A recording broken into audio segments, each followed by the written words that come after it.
again it is my privilege to join you, first East London, Westminster, Derby, Leeds, Birmingham, and now back again in the shadow of the Mother of Parliament. And I am particularly proud to follow two of the outstanding parliamentarians of our time.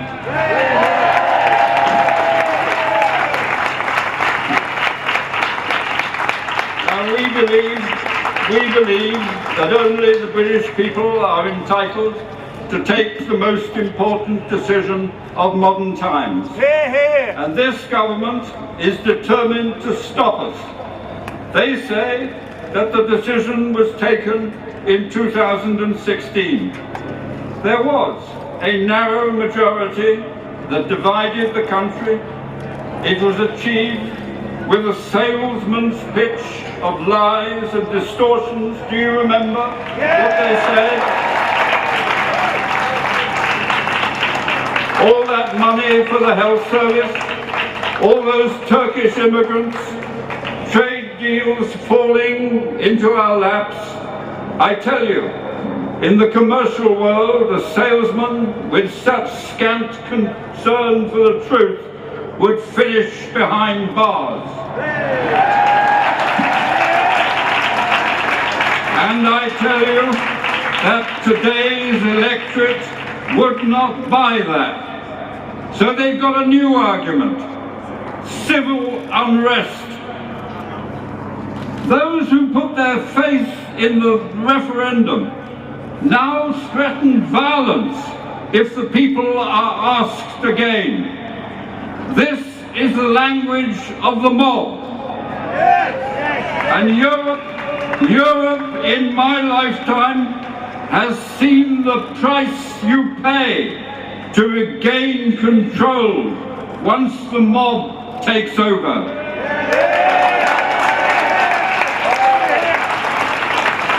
And so they have another argument. It's too late. The deal is done. Just get on with it. And there are many, too many, who fall for this. The quiet lifers, the make the best of it bunch, the don't knows or the don't cares. I reject so cavalier an approach.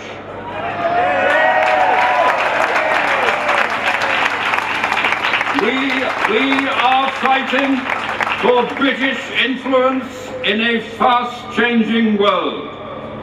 We are fighting to give our children and our grandchildren a place in that world. We are fighting for them.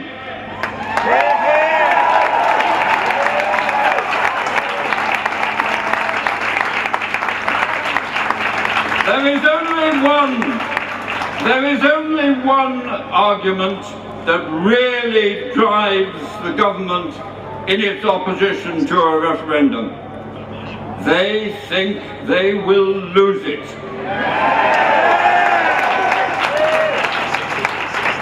Far from serving us, the government is frightened of us.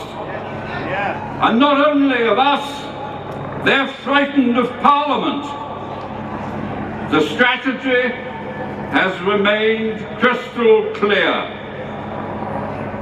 Theresa May did all she could to deny Parliament a meaningful vote.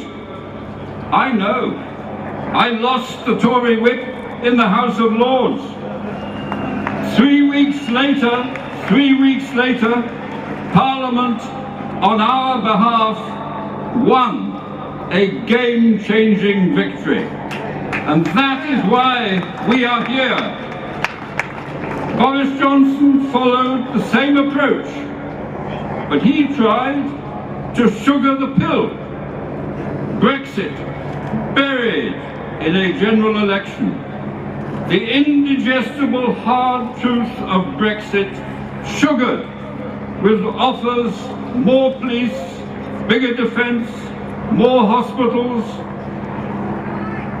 Whatever occurred to him at the spur of the moment, lollipops all round.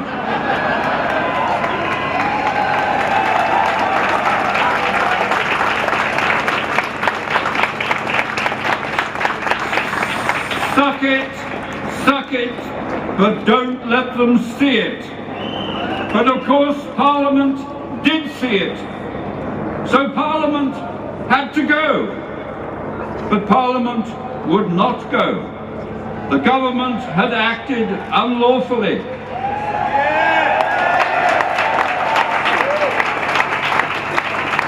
So now we have the latest attempt to frog march us where we don't want to go. Let's get Brexit done.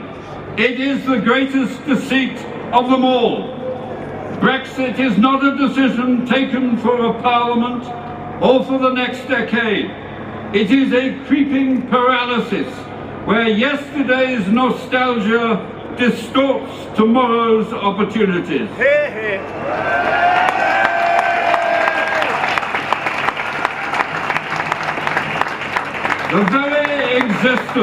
The very existence of our United Kingdom now hangs by a thread.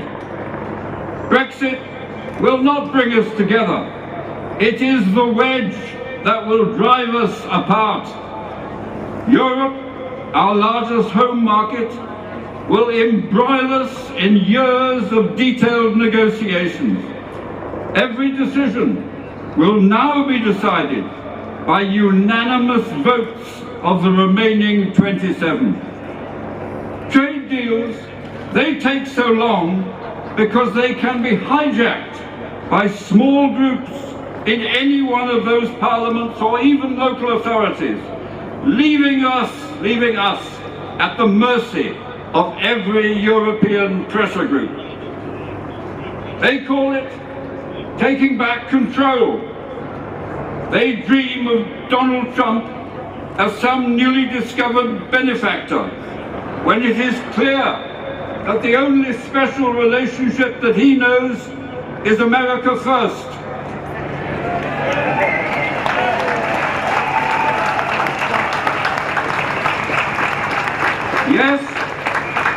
Yes, we will save our contributions to the European Union.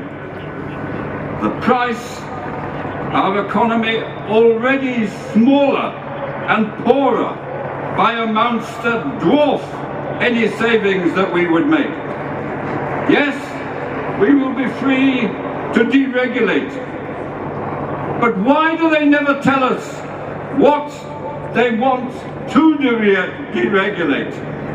What they actually in detail propose? The hungry advocates of rampant capitalism promise faster growth. Who will pay the price for that, I ask? It will be our poorer citizens, our more remote communities, those least able to protect themselves, and certainly no conservative government in which I serve would have contemplated policies of that sort.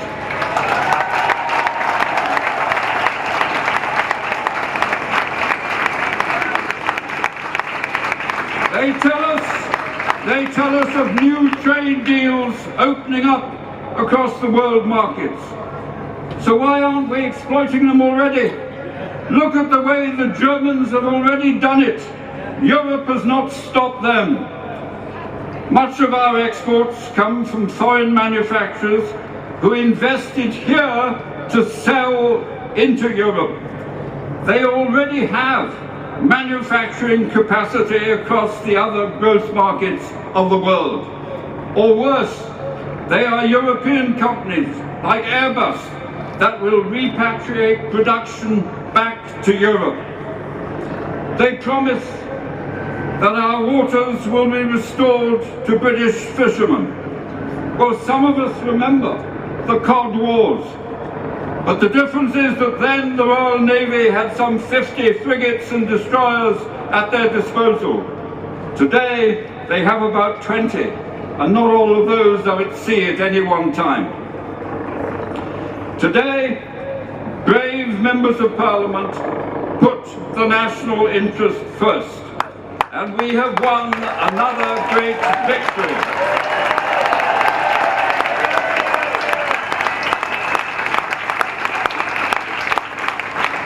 And you have come from all over our country, from all parties and none, every generation, every class, every creed, and you are British and proud of it. That is the heart of the matter. Pride in our history, our traditions, our culture, all of this commits us to the partnership of modern Europe. Our voice has echoed across the centuries in a very different Europe. A Europe of bitter nationalism, a Europe of deep religious divide, a Europe of tyranny and bloodshed. We, you, all of us in our generation have helped to create a Europe of peace, a Europe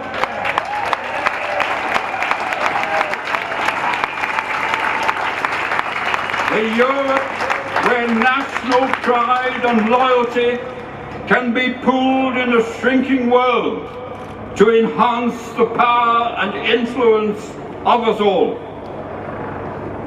In coming here today, you are marching into history. Not the history of yesteryear, but the history of tomorrow. And I say this to you, do not lower your sights, do not avert your gaze, look straight, look up, march on.